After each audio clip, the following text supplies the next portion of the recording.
Are the LAPD cops going to walk off the job? The LA Police Commission claims the federal consent decree demands financial disclosure from cops who would be tempted by cash or drugs. But the union representing the LAPD officers thinks the department is ambushing dedicated employees. We negotiated eligibility criteria. Never once did the police department of the city require financial disclosures 4 years ago. And now they, in my view, they're in essence telling these young cops, by the way, we forgot to tell you that to work that job you've been doing so well, you need to let us know where your bank account is. That to us is just not acceptable. Hank Hernandez is a longtime former LAPD lieutenant and has been serving as the legal counsel for the Los Angeles Police Protective League for many years. He gave full disclosure a brief synopsis of the conflict. Specifically, they are implementing the provisions of paragraph 132 of the federal consent decree. Now, that paragraph generally requires that any officer who routinely handles contraband or valuables or money on a routine basis needs to submit disclosures about their finances, private finances, to the police department. And thereafter, the police department needs to conduct audits of that information. What we're told here is that the goal or the rationale of that program is to prevent corruption among LAPD officers. We asked Mr. Hernandez who is specifically subjected to this requirement. The department has identified officers assigned primarily to gang enforcement and narcotics enforcement as falling within the requirements of 132. And only them, or at least those officers either applying for or presently working those details, need to, within 10 days of the commission implementing the program, to comply. How is the financial disclosure supposed to be implemented, we ask him. We have a pre-printed form that will require officers to disclose their assets, their investments, their liabilities. Not only theirs, but if it's a joint asset with someone, whether it's a spouse, a child, a relative, a friend, they also have to disclose that information. Together with that, when they present the information, they have to provide proof supporting the information. For instance, if they declare they have a bank account with $10,000, the department wants to see their last statements with that amount. They disclose a mortgage, they have to show the mortgage statement and go down the line with verifiable information. And then if the reviewer raises questions about their financial stability, then it may require the officer to bring in a credit report. And if it goes beyond that, where there is a question about the officer's financial, there may be further investigations by internal affairs. He or she may be denied the position they're working or applying for.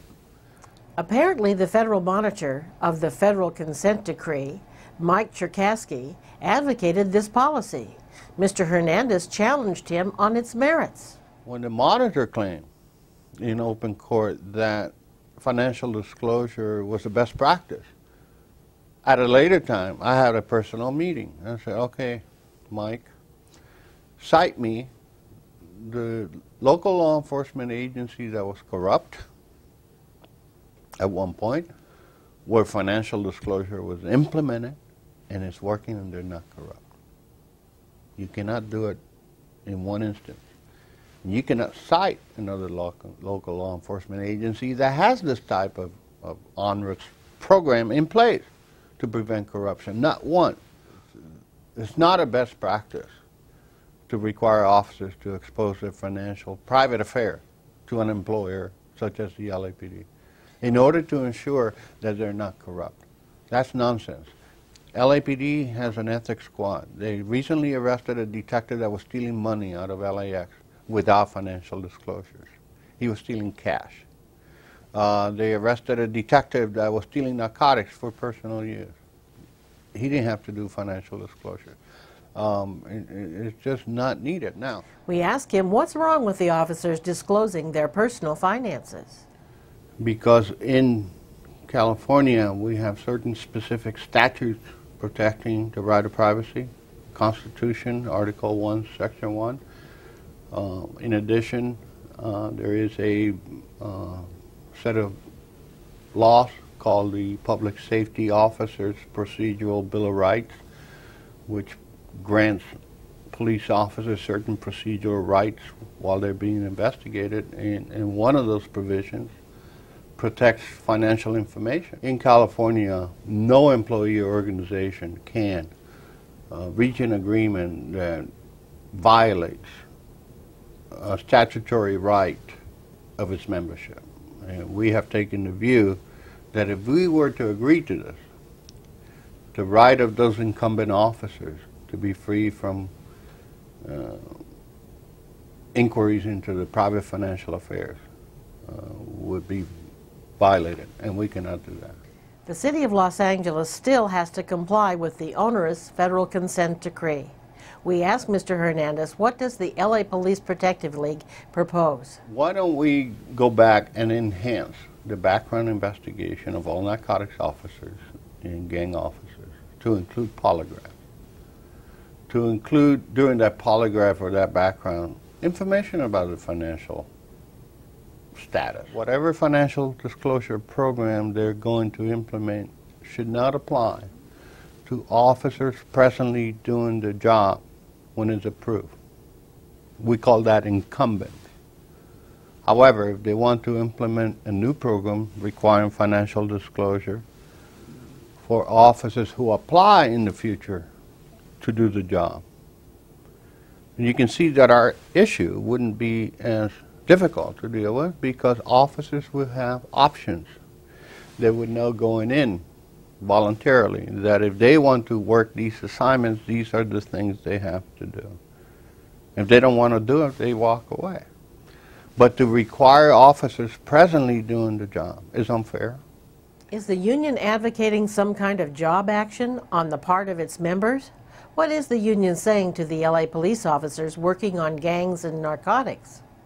We don't want officers to walk out like a strike, you know, but we're asking them, when it comes to sitting down and filling out that form, think about you and your family before you do that. And the challenge is it worth it to you to do that? And they don't get additional compensation for working gang details. You know, they might as well go back to patrol and continue working hard and then subject themselves to the financial program.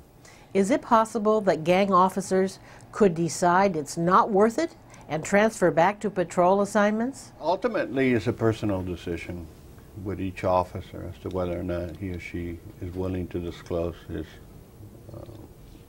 personal finances to the LAPD in order to either have a job or keep a job. So is the union recommending that they transfer to another unit rather than disclose? We are not encouraging officers to leave their assignment in terms of like a boycott. But we are being honest with them that if they ask us for advice, we'll tell them don't do it because there's too much at risk in terms of your personal identity theft. The department is horrible in record keeping and storage. But they stack stuff in hallways and boxes, and these are personnel records, and it's horrible. What is the union doing for its members, we asked Mr. Hernandez. We are asking a state judge to look at what the police commissioner has implemented and give us a finding that, in his view, that program violates the statutory and state constitutional rights of our police officers. What will the officers do in the meantime? Will the gang and narcotic details suddenly ask for mass transfers to other units? Chief Bratton has been loudly proclaiming how his police department is responsible for the current reduction of crime in the city. Will this issue cause those crime rates to go up again? According to Mr. Hernandez, the whole issue of financial disclosure is an unnecessary harassment of the hard-working cops. If you have an officer that is stealing money improperly while on duty, and he knows what he has to report financially, do you think he's going to put that stolen money in his bank account? Come on. Be real. In the interest of full disclosure, we intended to have a comment from the LA Police Commission, but they declined to respond. In fact, the LAPD Media Relations Officer on duty told full disclosure when we asked that there were no spokesmen available, and that the LA Police Protective League, quote, speaks for us. We want to know what you, the viewers, think. Please respond to our survey and be sure to leave your comments below. Number 1. Elected officials don't have personal finance disclosure requirements. Do you think police officers should? Number 2. Do you think that financial disclosure requirement will deter quality officers from working on the gang or narcotics units? And number 3. Has the federal consent decree demand for financial disclosure gone too far? I'm Leslie Dutton. Please leave your comments below.